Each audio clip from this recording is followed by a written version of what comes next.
Hi, everybody. I'm Brittany Lewis, a breaking news reporter here at Forbes. Joining me once again is Mediate contributing editor Sarah Rumpf. Sarah, thanks so much for coming on. Thanks. It's great to be here again. I'm grateful for your time today because Vanity Fair released this extensive profile of White House Chief of Staff Susie Wiles.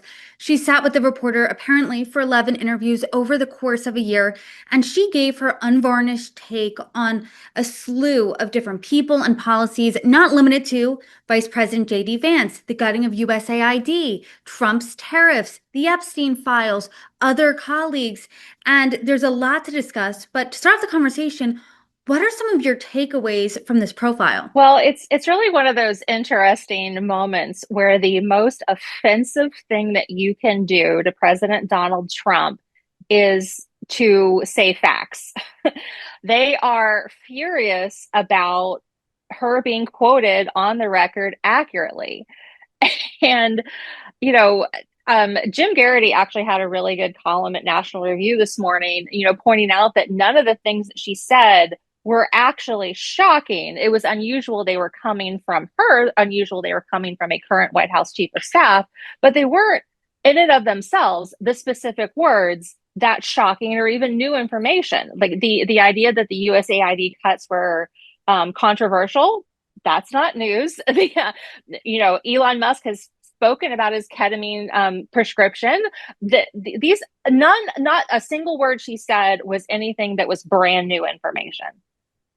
And so I guess that leads me to President Trump's reaction and response because it seems like, according to reports, he's not that moved one way or another about this. He still said apparently that he has full confidence in her. Susie Wiles did say that President Trump does have an alcoholic's personality, and he agreed with her. He told the New York Times, I do have an addictive type personality, and essentially it's a good thing I don't drink. And he said he still has full confidence in her. So what do you make of his reaction?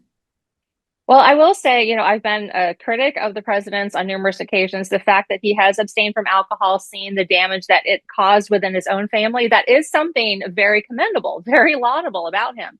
But her assessment that he did have that type of personality, the exaggerated response to things and the feeling of invincibility, again, that's something he himself admits. That was an accurate take from her.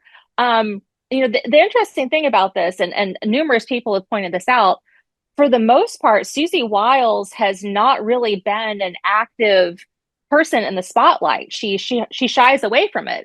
When she makes news, it's because maybe she's in the background and a photographer catches her at a second that her eyebrows raise or something. But she's not. She really hasn't given interviews. So just the fact that she sat down for an 11 on the record interviews with a Vanity Fair reporter, that in and of itself was remarkable.